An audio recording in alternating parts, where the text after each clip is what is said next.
조희대 대법원장의 사퇴를 급박하는 더불어민주당의 공작정치가 도를 넘고 있습니다. 급기야는 조희대 대법원장이 한덕수 총리를 만나서 이재명 공직선거법 처리를 논의했다라고 하는 허위사실을 국회 본회의장에서 공공연하게 유포하였습니다. 면책특권 뒤에 숨어서 대정부 질문 시간을 가짜뉴스 전파의 장으로 악용한 것입니다. 이를 기화로 더불어민주당 지도부는 일제히 대법원장을 향해서 당장 사퇴하라, 특검 수사를 받아라, 탄핵을 하겠다라며 협박 공갈의 막말을 쏟아내고 있습니다. 하지만 조희대 대법원장과 한덕수 전 총리는 관련 주장이 전혀 사실무근임을 밝히고 있습니다. 지금 이재명 더불어민주당 정권은 사법부까지 장악해서 일당 독재를 완성하겠다는 망상에 빠져 있습니다. 이를 위해 이제는 그들의 전매 특허인 가짜뉴스와 허위사실을 유포하며 정치 공작을 시작한 것입니다. 이재명 더불어민주당 정권은 삼권 분립을 정면으로 부정하고 법치주의를 파괴하는 위험한 책동을 당장 그만두어야 합니다. 사법부에 대한 광기 어린 난도질도 멈춰야 합니다. 일당 독재 체제를 구축하겠다는 위험한 생각을 버려야 합니다. 사법개혁이라는 미명 아래 멀쩡한 사법부를 파괴하고 장악하는 것은 그동안 수많은 독재 정권이 어김없이 걸어왔던 수순이자 수법입니다.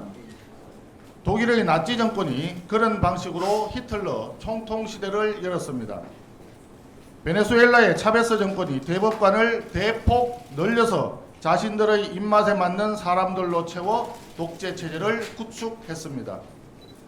필리핀의 두테르테도 파키스탄의 무샤라프도 대법원장 탄핵으로 독재의 길을 열었습니다. 지금 이재명 더불어민주당 정권이 바로 그 독재의 길로 가고 있습니다. 가짜뉴스와 허위사실로 혹세무민의 거짓 선동까지 하고 있습니다.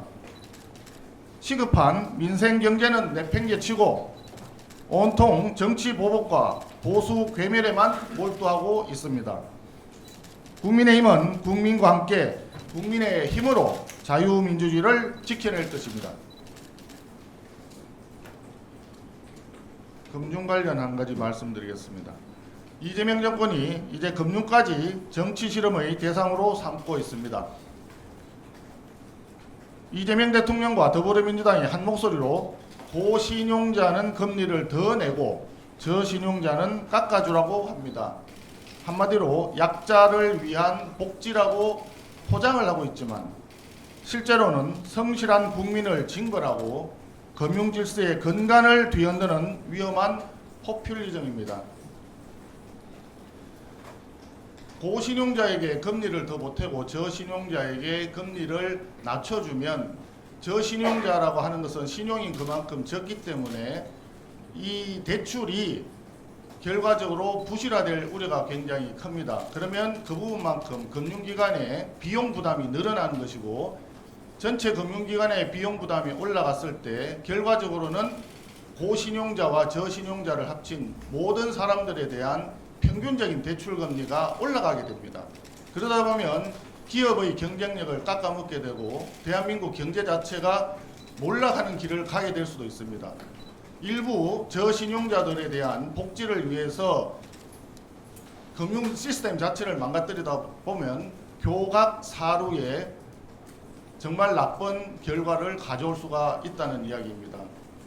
또 한편 생각해보면 저신용자라고 해서 반드시 사회적 약자이거나 또는 가난한 사람이 아닐 수 있습니다.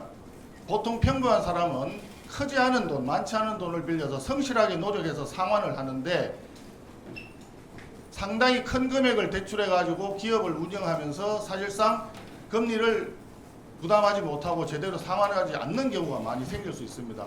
그러면 결과적으로 이 복지라고 하는 미명하에 금융 시스템을 바꿨을 때 누가 더 혜택을 보고 누가 손해를 보는지가 명확해집니다. 한 가지 사례를 말씀드리겠습니다. 이재명 대통령이 경기도지사 시절에 저금리로 저신용자 대출을 대폭 풀어낸 적이 있습니다. 연체율이 무려 74%입니다. 대출자의 39%는 아예 연락 두절입니다. 결국은 도민들의 세금으로 이를 손실을 메꿔야 하는 상황인 것입니다.